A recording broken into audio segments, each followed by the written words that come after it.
என் கனவை அழிச்சு என் லைஃபே திசை மாத்திட்டான். அதுக்கு பழி வாங்கணும்னு நான் இத்தனை காலமா துடிச்சுக்கிட்டு இருக்கேன். அதுக்கு இப்போ சரியா வந்து மாட்டிக்கிட்டேன்.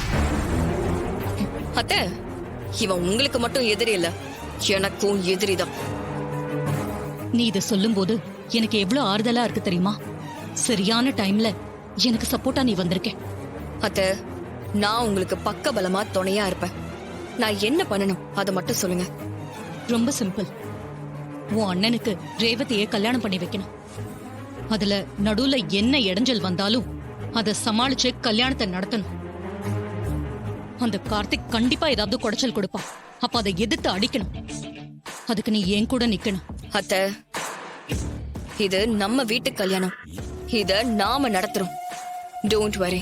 கல்யாணத்தை நடத்திட்டு அந்த கார்த்திய நிரந்தரமா இங்க இருந்து தூக்கி அடிக்கணும். அதுதான் எனக்கு வேணும். நீங்க ஒண்ணும் கவலைப்படாதீங்க அத்தை. நான் இப்பவே அண்ணனுக்கு கால் பண்ணி இங்க வர சொல்றேன். ஆஹா, வேண்டாம் கலா. ரேவதி அவ்வளவு சீக்கிரம் இந்த கல்யாணத்துக்கு ஒத்துக்க மாட்டான். அவ மனச கொஞ்சம் கொஞ்சமா மாத்திதான் இந்த கல்யாணத்துக்கு ஒத்துக்க வைக்கணும். அதோட என் புருஷன் பொண்ணுங்க எல்லாருமே அந்த ஃப்ராடு பயலுக்கு ஆதரவா இருக்காங்க. நான் இப்ப ஏதாவது செய்ய போனா அவங்க அதை கண்டிப்பா எதிர்ப்பாங்க. அதனால நேரம் பார்த்துதான் எல்லாத்தையுமே செய்யணும். அப்படியா? அண்ணனை உடனே வர சொல்ல வேண்டாங்கிறீங்களா? ஆமா கலா, நான் நேரம் பார்த்து சொல்றேன். அப்போ உன் அண்ணனை வர சொல்லு. அது வரைக்கும் நீ என் கூடவே இரு. என் அண்ணனுக்கு ரேவதியை கல்யாணம் பண்ணி வைக்கிற வரைக்கும் நான் உங்க கூட தான் இருப்பேன்.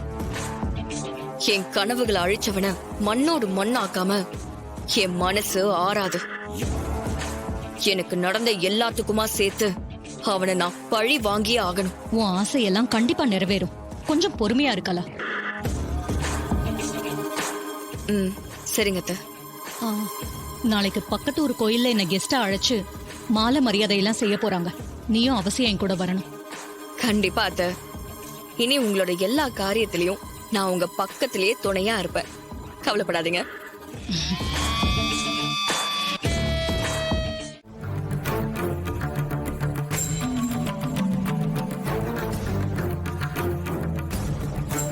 கோயில்ல மயங்கி விழுந்தப்ப நம்மள ஒருத்தர் ஹாஸ்பிட்டலுக்கு கொண்டு போய் காப்பாத்திருக்காரு. ஆனா அவருக்கு ஒரு நன்றி கூட சொல்ல முடியல. அதுக்குள்ள அவரு போயிட்டாரு. அதான் கொஞ்சம் கில்ட்டியாவே இருக்கு. அவருக்கு எப்படியாவது நன்றி சொன்னா பரவாயில்லையே.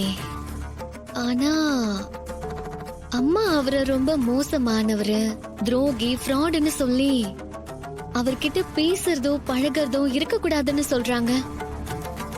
ஆனா வெளியில அவரை நல்ல விதமா தானே பேசுறாங்க. இந்த விஷயத்துல அம்மா சொல்றத நாம நம்ப தேவையில்லை. அவருக்கு போன் பண்ணி நாம நன்றி சொன்னாதான் நம்மளால நிம்மதியா இருக்க முடியும். ஆனா அவரு நம்பர் வர என்கிட்ட இல்ல. எப்படி கண்டுபிடிக்கிறது?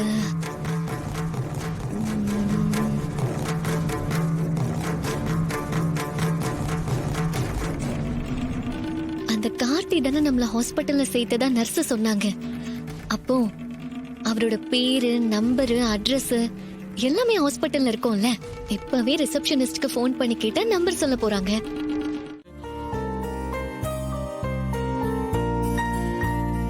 சதமானம் பவதி சதாயுத் புருஷத் சதேந்திரியே ஆயுட்சேபேந்திரியே பிரதிதிஷ்டதி தானியம் தனம் வசும் பகவத்ர லாபம் சதசம் வத்சரம் தீர்க்கமாயு தீர்காயுஷ்மான் பவ.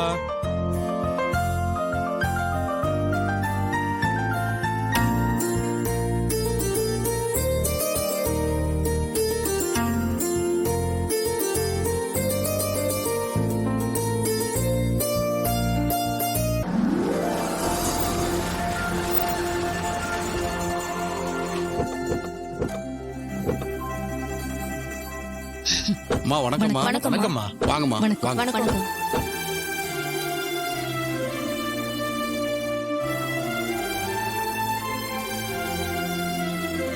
நீங்க எங்க அழைப்பை ஏத்துக்கிட்டு வந்ததுக்கு ரொம்ப சந்தோஷமா.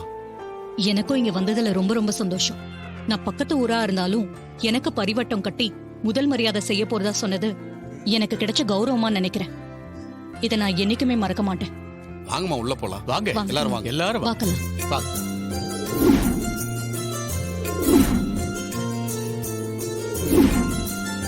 உட்காருங்கம்மா, உட்காருங்க. ஐயா உட்காருங்க, எல்லாரும் உட்காருங்க. இப்படி உட்காருங்கம்மா. அம்மா, கொஞ்ச நேரம் இங்கேயே வெயிட் பண்ணுங்க. பூஜைக்கு ரெடி ஆனதும் நாங்க வந்து உங்களை கூப்பிடுறோம். ஆமாம்மா. சரிங்க. ம், வாங்கப்பா போலாம்.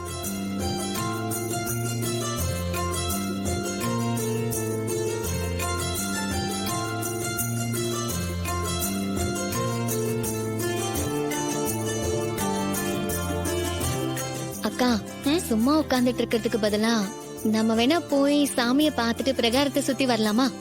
ம், போலாமே வா. அம்மா நாங்க அப்படியே கோயிலை சுத்தி பார்த்துட்டு வரோம். இங்க இருக்க ஒரு மாதிரி இருக்கு. சரி, போயிட்டு வாங்க. ம்.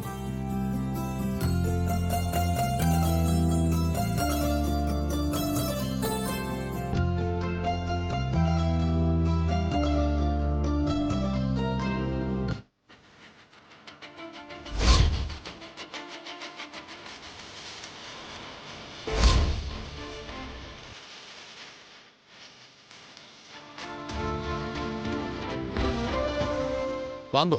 யார் பேரு கர்சன பேரு சொல்லுங்க. ரேவதி, ரோஹிணி. ரேவதி ரோஹிணி நாமதேயஸ்ய சர்வ குடும்பானாம் க்ஷேமஸ்தரிய வீரிய வித்யபல ஆயுள் ஆரோக்யைஸ்வர்யானாம் அபிவிருத்தியர்த்தம்.